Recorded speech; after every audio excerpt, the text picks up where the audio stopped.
All right, good evening, everyone. It's 5:30, so we're going to go ahead and get started. I want to welcome you all back. It's great to see a lot of familiar faces that were joined us a couple weeks ago to talk about transportation. For those of you who this is your first meeting, my name is Malini Sims. I'm a principal planner with the town, and I will be facilitating tonight's discussion. I am joined by Renee Overa, senior planner, as well as Paul Kiesler, town engineer. And all three of us are really here to support you all and get more information from you through the discussion. So our goal tonight is to really continue what was started 2 weeks ago on the 6th. Our focus tonight, though, is on pedestrian and cyclist safety, road maintenance, and public transportation. I will say that we have made some adjustments to our meeting process to help us get through everything on tonight's agenda. With that said, though, I first want to make sure that everyone has had an opportunity to introduce themselves. So if you were unable to attend the meeting on February 6th, or if you did not have a chance to introduce yourself during that meeting, will you please raise your virtual hand and I will call on you to introduce yourself to the group.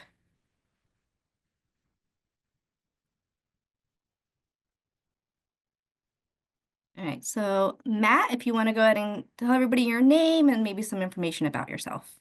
So I'm Matt Wood, and I was languishing in Hawaii when you had your last meeting, so I couldn't attend.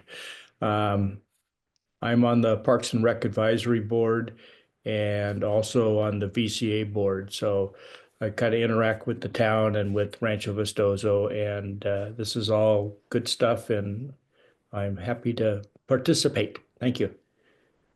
Thank you, Matt. I should forward you all the pictures from the resort or wherever you were at that he sent me to make you all jealous. Dennis.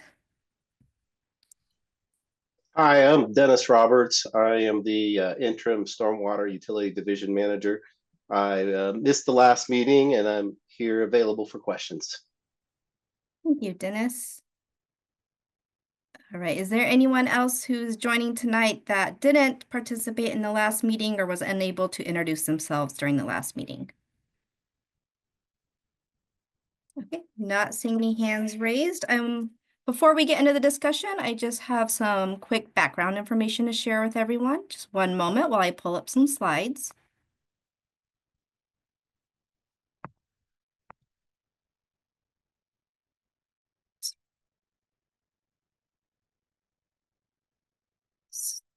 So again, for tonight, our focus is to continue that conversation from last couple weeks ago, focused on the three areas we didn't have a chance to get to. The purpose for this meeting tonight is to gather additional guidance and ideas related to the priorities that residents shared last year. So the guidance provided last year, the legal requirements for a 10-year plan, as well as what you shared this evening and shared online, will all be used to help form the goals, policies, and actions. I do want to give a little bit more information about what that means and how that will be done. So the comments and discussion tonight, they will be consolidated to form the goals, policies, and action. And just a main thing with a 10-year plan that is our charge is to make sure that it's prescriptive enough to address resident priorities, but broad enough to stay relevant over a 10-year time frame. So just keep that in mind as we go through the discussion, but also once you start reviewing those goals, policies, and actions. So just a quick recap of the last meeting. I want to personally thank all of you for not only going online and adding very thoughtful comments, but also having a great discussion last time. I think we got through so much information in our 2-hour time frame. We did discuss the street network. This included traffic flow and intersections. There was a lot of good discussion on Naranjo Drive, Oracle Road, and other major thoroughfares. We also discussed stoplight timing and where there could be better alignment and efficiencies, as well as, more connectivity and routes and roundabouts. Now, again, we're not going to have time tonight to take a deep dive into roadways or intersections and stoplight timing tonight. So I do ask that everybody please review the whiteboard notes from the last meeting. And if you have any changes or additions, please email ovpathforward, there we go, at orovalleyaz.gov by Tuesday. And this includes if you weren't at the meeting a couple weeks ago, you can still make sure you get your comments added. All right, this slide that continually wants to come up is in follow-up to some of the questions that were raised during the last discussion, and this information may be pertinent for this evening's discussion as well. So there was a good amount of questions about what intersections had the highest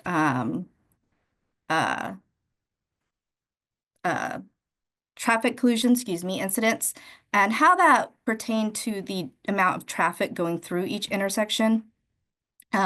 Someone did bring up that that's important to take into context. And so the accident ratio, which is shown in the highlighted column, is kind of how you look at how much traffic is going through an intersection versus the amount of incidences.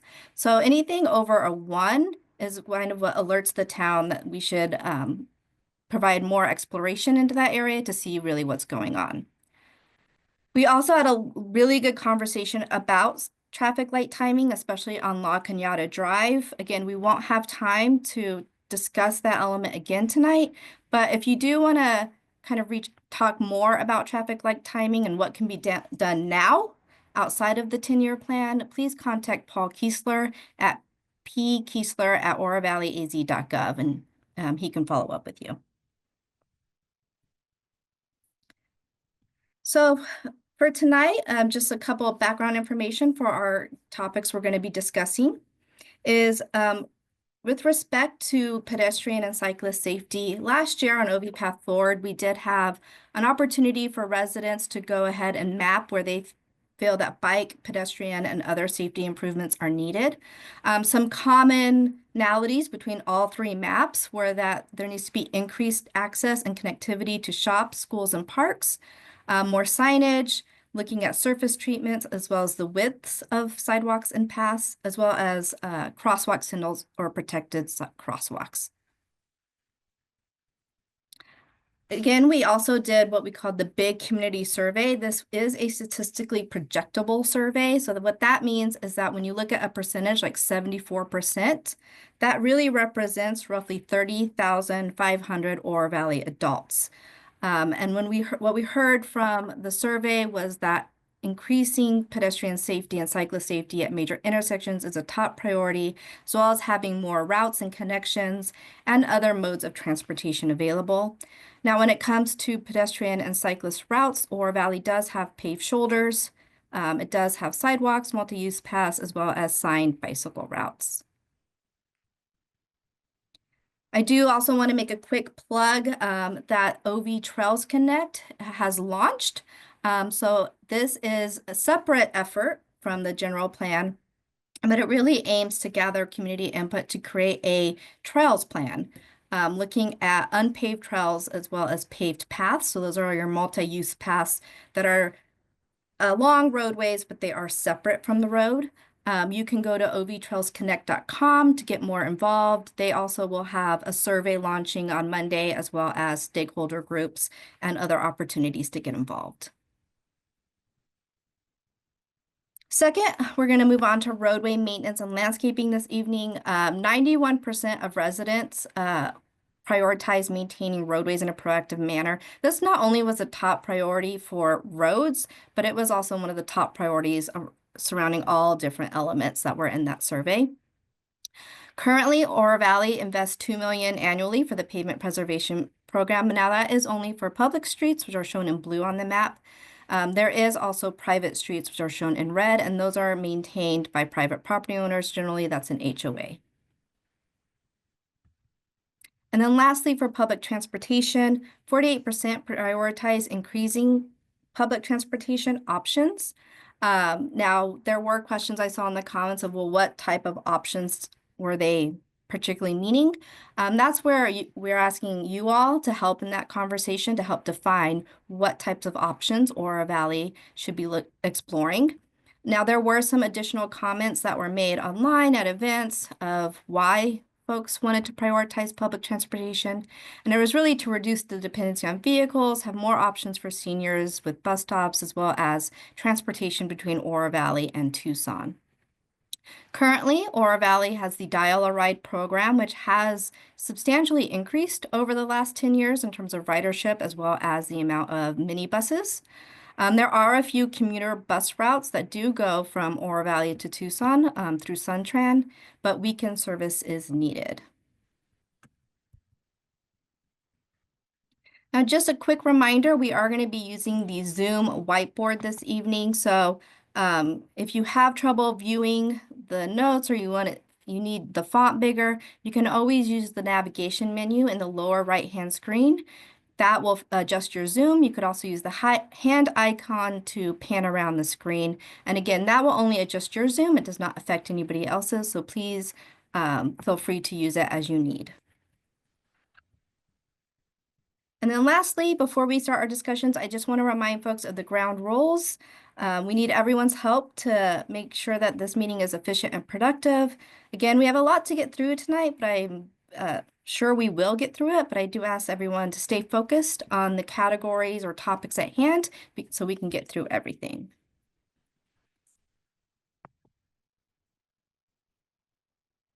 Okay, so I'm going to share the whiteboard so we can start the discussion.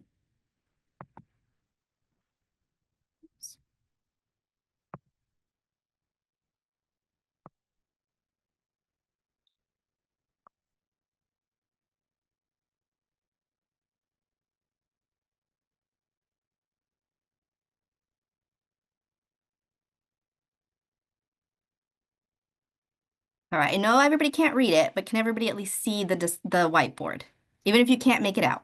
All right, I'm getting thumbs up. So I purposely am leaving it in this view. Oh, Emma, you aren't able to see it? No, I'm good. I thought that was like a thumbs up emoji. Thank you. Thank you for letting me know. Appreciate it. The reason I have it in this view is because I just want to, again, share my gratitude and compliment all of you for going online, putting your comments. I just want to let you know, this is a wow factor. This is huge that there's this many comments for us to discuss. We probably would not get this in any other format and without your commitment. So I just want to thank you all for taking the time. So again, for tonight, we're going to start off with pedestrian and cyclist safety. That's our orange columns. So we're going to talk about connectivity and routes, general improvements that can be made, and then safety. We'll then move over to roadway maintenance and landscaping, where we'll talk about what's valued, that our roads are superior, again, general improvements that can be made, and then we'll get into discussing funding. There were a lot of comments about funding for the pavement preservation program as well as private roads. And then lastly, we'll wrap up our discussion tonight on public transportation. We'll get into the different types of public transportation, the feasibility in terms of buses and routes and weekend services, and then how that may or may not impact commuters and traffic. All right, so I apologize for all the scrolling, but let me get back over to our first column. So we are going to start with multi-use paths. And so I'm going to get as close as I can, but on multi-use paths, I'll give everyone a moment to read through some of the comments. But if you have any questions, any additions, or if you want to elaborate on any of the comments, please go ahead and unmute yourself or raise your hand. Looks like there were some comments that like the multi-use paths have value and that they're definitely an asset in the town. But then some comments to add some more. It looks like La Cholla between Moore and Tangerine, the CDO Wash, and then Naranja Drive. And we did discuss some of these last time, I know specifically for Naranja Drive, but please, again, if you want to discuss any of these or if you have other ideas or comments about multi-use paths, please unmute and raise your hand.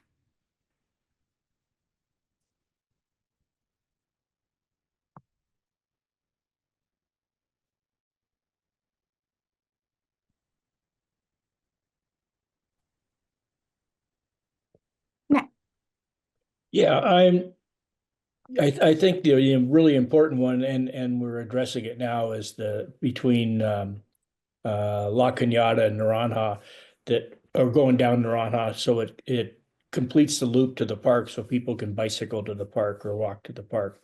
That's a terrific spot, and it's got some grant money in there, and that kind of completes the whole process as far as from what I could see.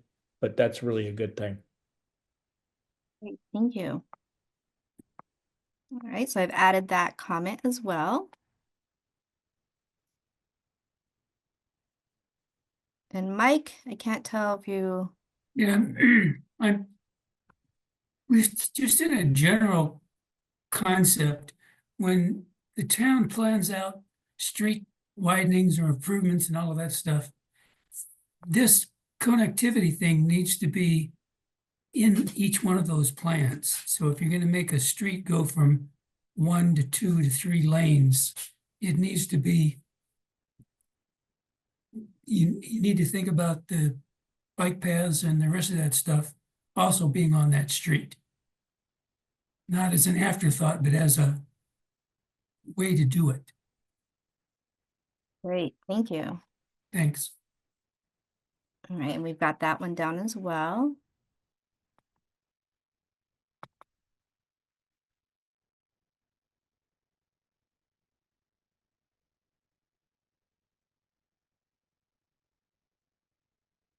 Other comments about multi-use paths?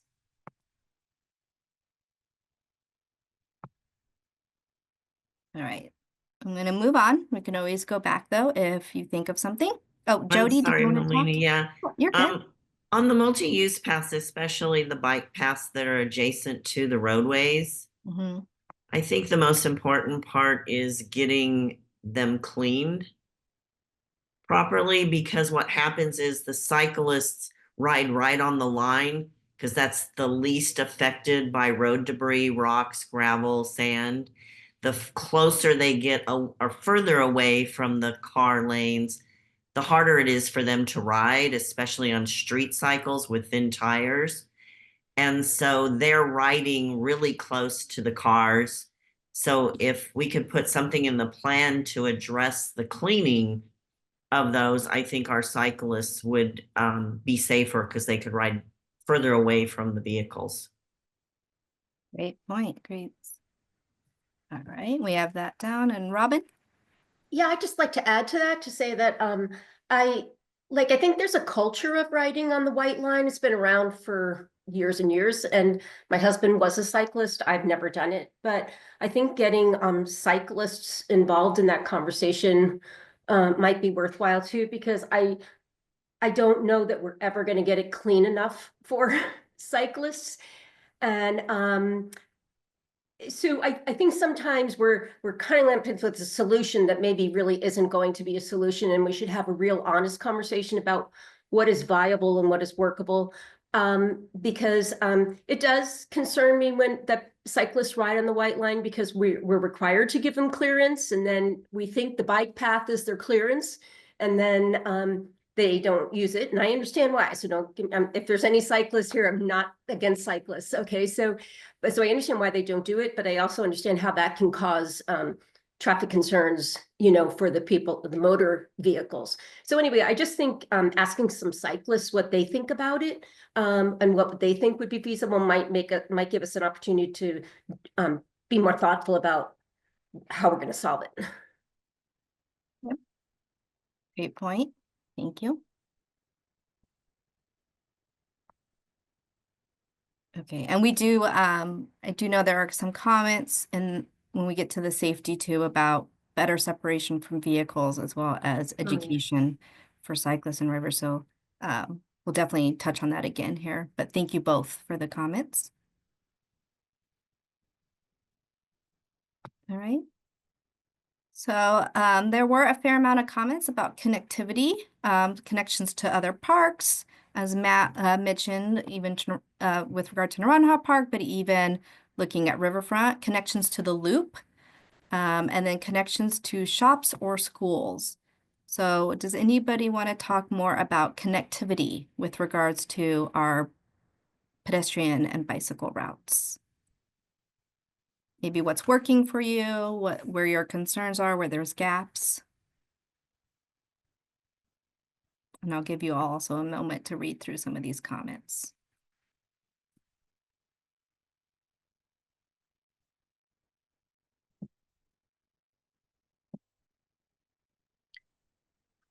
Item number 24 under connectivity to parks. Is that part of the plan for the Naranja widening, and the bike is to put a crosswalk from the south side to the north side of that street in front of the park where the quail sit? Let me ask, Mr. Kiesler, do you know if a crosswalk right near the south entrance is part of the plan?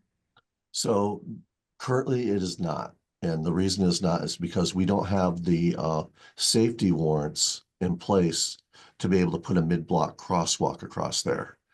Mid-block crosswalks are kind of the most dangerous of all the crosswalks, is getting people to stop when somebody steps out. What we don't want to do is, if we don't have warrants and we don't have enough volume of pedestrians going across, we don't want to give some people a false sense of security that if they step out, cars will stop. Because if it's unexpected, cars won't stop. Jody, does that answer your question? It does. I mean, I don't like the answer, but I understand the answer. I understand that the volume, I think our biggest challenge is people don't want to cross to walk safely because the path is going to be on the north side of the street. And they don't want to cross, but then they're getting hit on the south side because they're walking with traffic instead of against traffic, and they're not seeing what's coming at them. So I guess that's my biggest concern. But yeah, it's a neighborhood where there's houses on acre lots, so there's not a lot of pedestrian traffic. I get that. And if I might add too, for the safety aspect of that question, that's something that we toil with as well. To what's the best approach? Currently right now, when a crosswalk is not provided, you can cross the street at any given point. And it causes the pedestrians who do that crossing to be much more cautious. Now, granted, it does scare some away from doing that crossing, and I understand that. But for those lives that we can save by making the pedestrians much more conscious about their surroundings and crossing when it's safe, that's kind of the impetus behind that. Right. So what if we reduce the speed limit to 40 or 35 so that people will only go 45 or 50 instead of 60 through there? I see you, Tony. Well, we have studied that, and I can provide to Malini what our traffic studies are in that area. We found that the 45 miles an hour is what the general public is traveling. There are some above. There's very few under. The 45 is the sweet spot for that road right now, and that's based on driver expectation. Sure. Thank you, Paul. Sure. Thank you, Paul. Tony, I don't know if you wanted to add on to Jody's comments.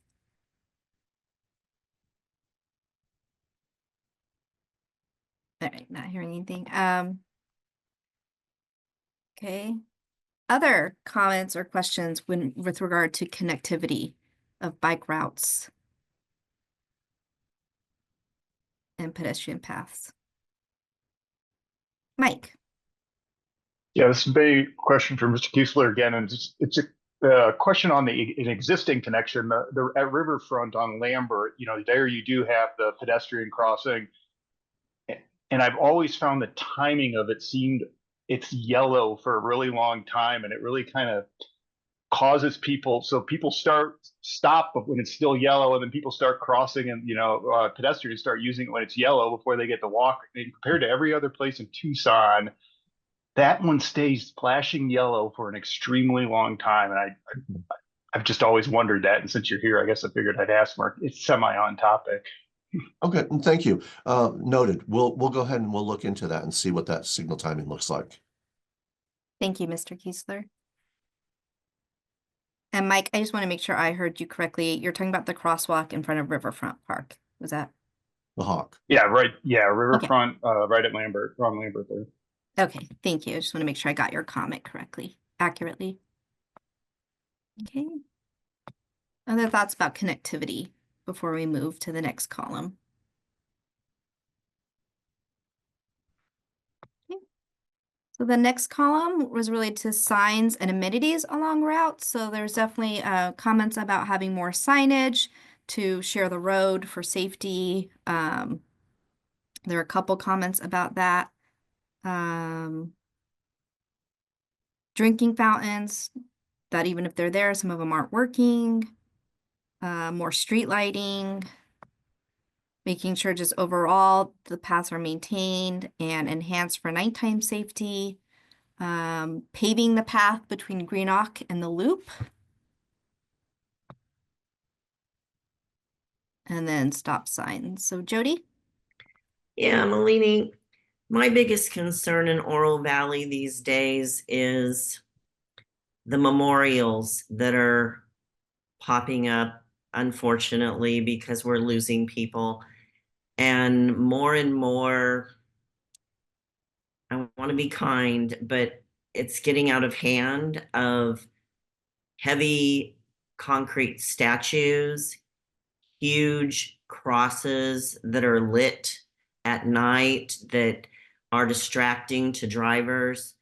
A lot of plants and both real flowers and fake flowers and stuffed animals and balloons, and the list goes on, and it's very distracting. I've almost been hit twice, rear-ended, because people behind me are looking at them instead of watching me touch my brakes and turn on my turn signal to make a turn, and they're climbing right on top of me, swerving at the last minute, hitting their brakes and squealing. I've watched it numerous times when I walk in a certain area.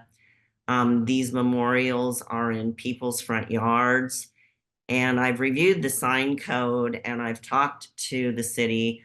There is no current sign code. It's an exemption. A memorial is an exemption.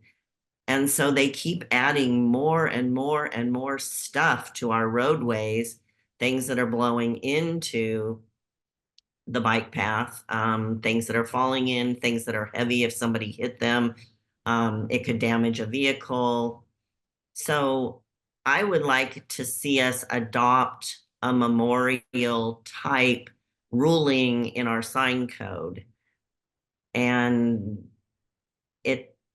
it's getting overwhelming, and I think we should have something. I am a fan of in memory of sign where everybody gets the same thing, something like that. But to keep allowing all of this stuff to pile up, and it gets overwhelming. Great.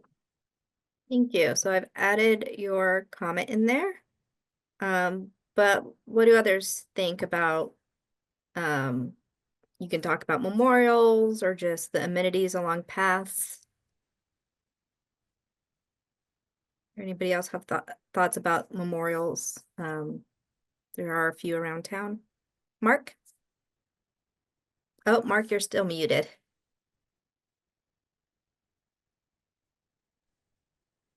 I've never seen what Jody's talking about. Where are these memorials and stuffed animals located? The one that I'm referring to most is the one right across from Naranja Park, where we lost a teenager and an animal. That one right across from Naranja Park on Naranja between First and La Cañada. And it's on both sides of the street in 3 different locations.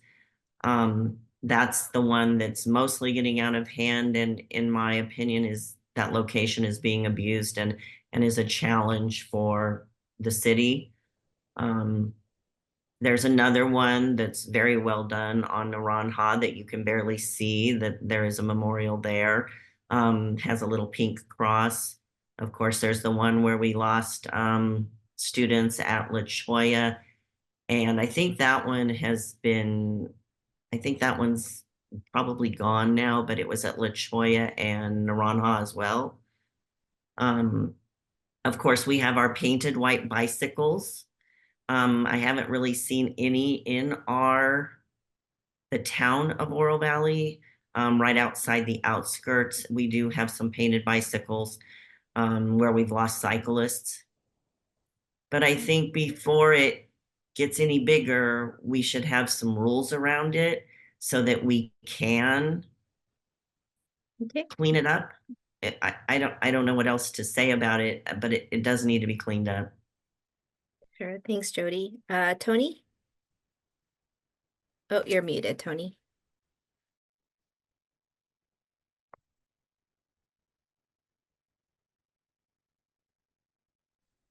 There you go. I agree with Jody, and we should not, I don't consider it a problem right now, but it's something we might want to nip in the bud before it becomes a real issue. I understand that part of it is cultural to do that.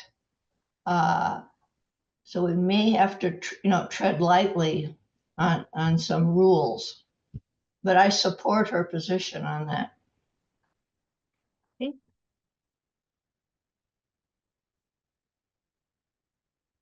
And I got your comment as well, Tony. All right. Any other thoughts, concerns, ideas for about signs and amenities along routes? Or if anybody wants to talk about their comments. I see some from Sue Ellen, Hal, Mike. If anybody wants to. Randy? Yeah, this isn't about signage, Melanie. It's about connections to shops or schools. Okay. And I remember from the earlier session, the gentleman commented on the bike path that goes along from First to Rancho Vistoso before Safeway and how narrow that is. So I think from a connection to a shop or a school, I think that's something that probably should be looked at. And I didn't see that on here. Maybe it shows up in another whiteboard, but I thought that would be appropriate. Appreciate it. Thank you. And we'll make sure it's added to this one. Thank you.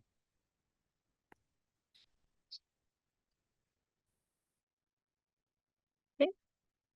So moving on, cleanliness. There were a fair amount of comments about cleanliness. So these kind of go in line with what Jody already mentioned about making sure the paved shoulders are cleaned, but there are also comments about making sure multi-use paths were clean. Again, the shoulder specific areas. Anything anybody want to add about the cleanliness of the pedestrian and cyclist paths?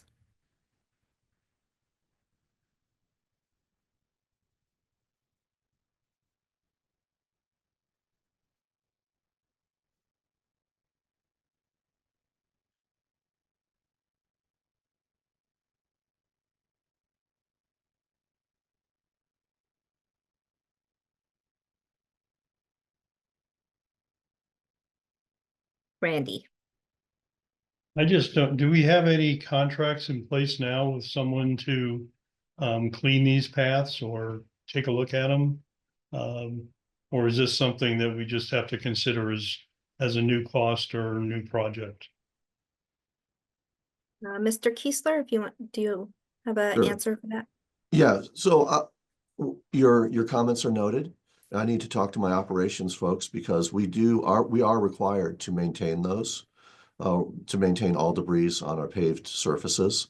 So we do sweeping throughout the entire town. We actually have our own sweeping machines and we do our own sweeping. So I just need to make sure that we're catching all of the area and work with my ops folks. Thanks, Paul. And Matt?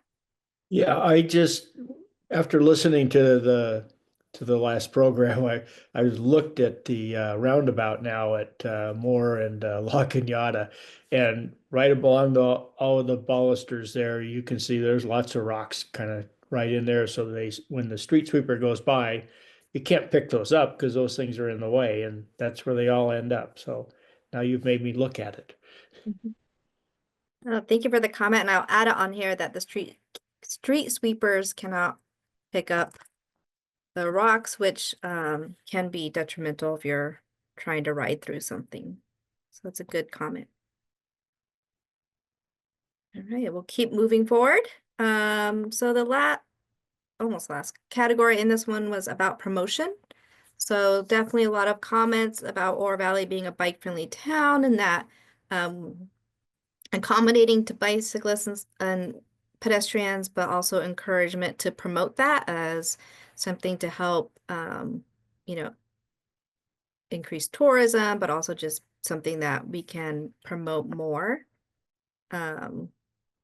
Any thoughts about promotion of the facilities in Oro Valley?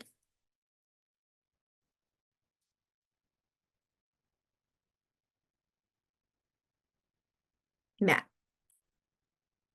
Yeah, I think that's what the new tourism group is supposed to do for us in the town. We dropped out of the Visit Tucson and are on our own now. So maybe they can be instructed to come up with some good plans and maybe do some more bicycle stuff and more hiking and everything that we really like in Oro Valley. They're supposed to push that so that we can get more tourists in. Great, thank you. And I got that comment down. Malini, Yeah. I just want to note that I love the fact that Oro Valley is continuing to use the mobile signage to alert us when we have big events, no matter where they are, whether it's the race around the park this coming weekend. Anytime those mobile signs are in use, it really alerts us to stay clear of those areas if we're not involved in those activities. And so I would encourage that usage. Okay, great. And I got your comment down as well. Hal? Yeah, I appreciate the comment from Palladini 86 about encouraging active transportation, working with local organizations and schools to promote walking and biking. I think that's a great idea. I know there are other communities in other parts of the country that have promoted things like bike buses where kids go to school in groups of bike riders. I don't know about, you could also have walking buses, and that may be appropriate in some areas, although given how spread out this community is, it may not work quite as well. But something I think that should be explored. And I guess I have a question maybe for Paul regarding the cleanliness issue. How are the paths that are separate from the roads maintained? Who cleans those? Is that does the town do that? What kind of mechanism do they have for that? What about the loop? Is that a county responsibility? So yeah, so Hal, it's a multifaceted answer. The county is responsible for a certain portion of it. Work on the loop, we're responsible for a certain portion of it. And sometimes the county just doesn't have the resources to get to it where we will get in ourselves. But we do periodically sweep the multi-use paths. Now, we also do vegetative maintenance along those paths. And sometimes it's complaint driven, but other times, we do have regular schedules where we go around town and we're dealing with all of it. It's just a matter of resources with respect to how much we can do and the frequency. Okay, thank you, Paul. Thank you both. Malini, along Hal's line of kids biking to school and walking to school and all of that, it would be really nice if we could get the students to the parents to allow the students to ride the buses that are in those bus things. I think some of our biggest challenges is the morning drop off and the afternoon pickups. It really causes a lot of issues. I caught the one on Oracle this week, which I've never caught before. And wow, that was with basis. That was a real challenge during that time, and people flying through those parking lots and cutting other, I mean, it's crazy. They use all those entrances and exits, and it was quite a zoo. But there's so many students out there that are being dropped off and picked up that are in the buses. And if we could maybe have a campaign with the schools to encourage more bus usage in those areas, I think that would be a benefit to all of us. Who's on iPhone? Oh, it's me, Akmaral. Yeah, so following up on that comment, the basis school drop-off and pickup time is just horrible. I live across the street. My kids go to that school, and I can't. I would love to walk my kids to the school, but I can't because there's no way for me to get to walk along North Oracle to get to the safe crossing. Or even cross from where I live. So I have to drive. So that's why I wrote a lot on my comments about the connectivity. There's no connectivity between like across Oracle, from the neighborhoods to schools and shops. And I can't even walk, like I would love to walk to CVS pharmacy, but usually the sidewalks are built in front of the businesses. Once the business is done, that's it. There's no, for me, a way to safely walk along Oracle to my home. So it's taking the bus, but a lot of kids could walk to school if there was a way, a path for them to safely walk to school.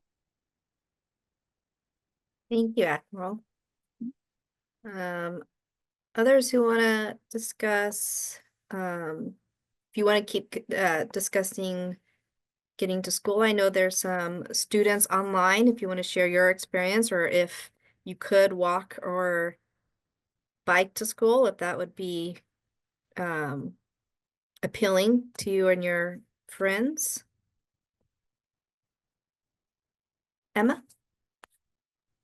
Yeah, so I also go to bases. And I can attest that parents go crazy in the morning trying to get their kids to school, and the traffic is really not that great.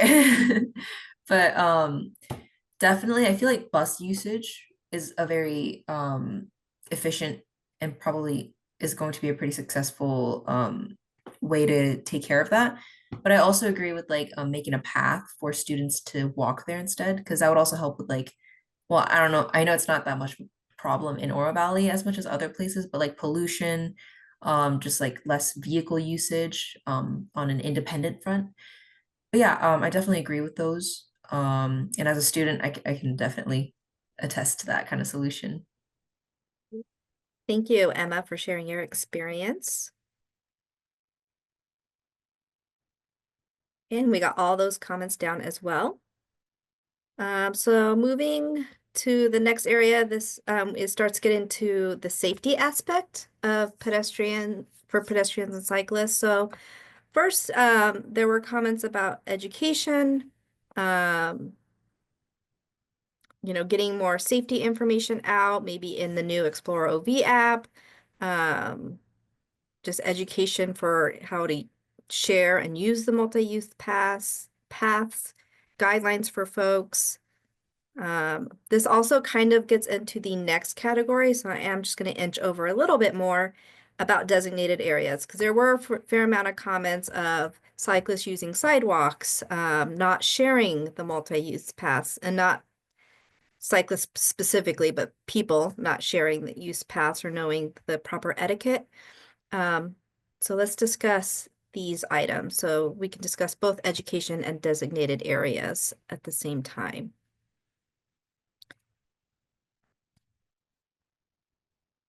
Yes, Tony? Oh, Tony, you're muted again. Maybe we need more signage, because a lot of the signage I see, particularly by Marketplace, is all sun faded and everything, but signage showing what side of the path you should be on. Walking single file, or you can often walk as a couple.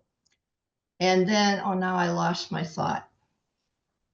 I was trained that when you're riding your bike, you announce that you are coming up behind the people. You say on your left. That's what I was trained to do. Say on your left.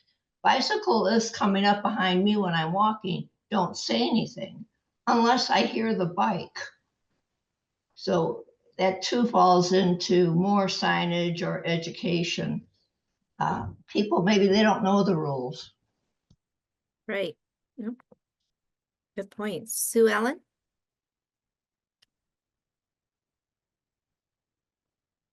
There. I want to add to that. I really think we need more signs for the safety. People don't realize that, apparently they don't realize, or they're not doing it to signal that they are coming up on, the bicyclists are coming up on whether you're walking or bicycling, because I literally have had so many close calls, and I wrote on the notes there that I finally just gave up because so many of them were doing this. And I don't know, it seems to pick up, of course, when the weather is nice, of course, it picks up more, but I thought a lot about this, and I think that maybe signs might help them, maybe just with 1 or 2 bullets per sign, so people can really understand how important this is. Because I'm not the only one. A lot of people I know have had these negative experiences about almost getting thrown off their bike because someone comes up behind them. I think it's something we really need to look into. Thank you, Sue Ellen. Robin? Oh, one moment, Robin. I think you're muted still. Dang, sorry about that. Okay. Hey, I just thought maybe, and following with that maybe cycle stores, like we could have flyers or something, or put some of that signage in cycle stores or athletic stores. And so then it would be like, we'd just kind of be inundating it, and people would maybe get a flyer when they got a new bike or something like that, that would have some of that too. So maybe overkill to get the message out. Great idea. Malini, do Oh, I we don't- have any statistics on accidents on the loop? I don't know. Mr. Kiesler, would you happen to know? That might No, be. and I think I don't think that's going to be possible, because most of your accidents are going to be very minor in nature, where you're going to have either disagreements or if there is a collision, it's usually people are dusting themselves off. It's only when there's a major injury that emergency services needs to be called out would any of that information be recorded. Okay. Got it. Thank you. And then Sue? Yeah, I want to add to that because the close calls and the actual accidents that I've had, I didn't report to anybody. And I have talked to a lot of people who've had that happen, and, you know, they just don't report it because they might have fallen down or, you know, scuffed themselves up, but they don't report it. So I can see why that is difficult to count up the number. That's a good point. Okay. So our next section is the separation from traffic. So there were, again, a fair amount of comments of having more separation between cyclists and vehicles, possibly having barriers put in place. And this is relating, I believe, to people riding on the shoulder, not on multi-use paths. It looks like, so I'll give everyone a moment to kind of read through these comments, but of course, if you want to elaborate on any comment you have, or if you have questions or anything to add, please unmute yourself.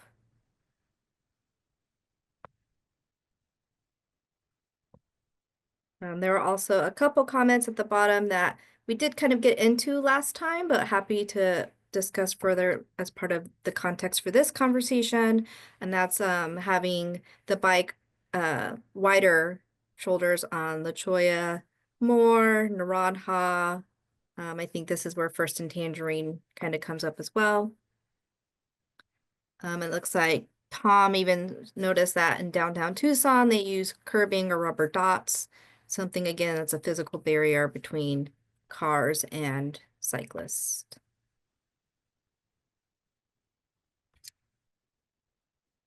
So Tom. Yeah, I wanted to add to that. I think there's a new bike lane that's been put on Scott Road, or I'm sorry, Stone Avenue, by the main library. That whole section has been now cordoned off for bicyclists. There's a curb that's been installed to separate the bike lanes from the roadway, and it seems to be very effective. And then along Main Avenue, there are the rubber dots that separate bicyclists from the road. And I think something like that would be useful. Certainly, you can't put it everywhere where there are so-called bike lanes, but there are certain areas, for example, Rancho Vistoso, where there are a lot of bicyclists every day. And so, and to throw in another comment, I noticed recently, Paul, you might comment on this, that they've cut kind of rumble strips along Naranja, which is another way of warning motorists to stay out of the bike lane. I think that also is very effective. So anyway, I think that would be a good idea if we considered it. Thank you. And if I may add too, it's actually turned out to be too effective in two ways. One is to warn motorists when they're wandering off the vehicular lane. But the other thing, and I heard this from some of you folks earlier too, is when you have bicyclists hugging the white line, this actually keeps bicyclists off the white line too. So it's been effective on two accounts. Great. Thank you, Tom and Paul. Tom, we got your comments added. Okay. So moving on. The next set of Maureen? comments. Oh, sorry. Tom, what was that location by the main library? I'd like to look at that.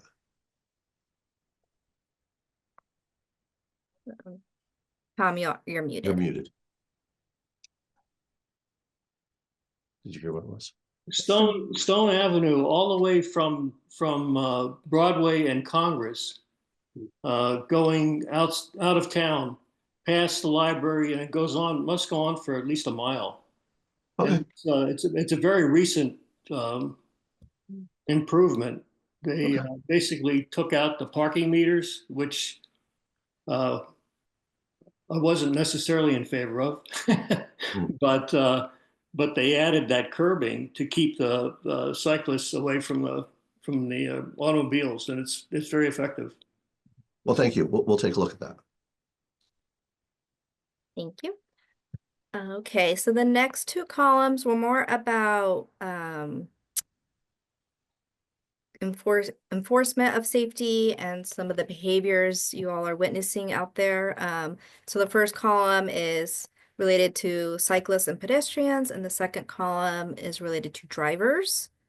So under cyclists and pedestrians, there were definitely comments about following the safety rules. I know some of you brought up earlier, for instance, the etiquette on the multi-use paths in the loop of warning folks. And then even from drivers just not yielding to pedestrians or cyclists in the crosswalks, having protected crosswalks, people turning and not being aware that there's a pedestrian or cyclist. So some of it might be educational, but is there any other concerns you have either as a driver, a cyclist, a pedestrian, or different things that maybe the town can help to get more information out to help kind of reduce some of what's happening out there? And I'll give everyone a moment to read through the comments.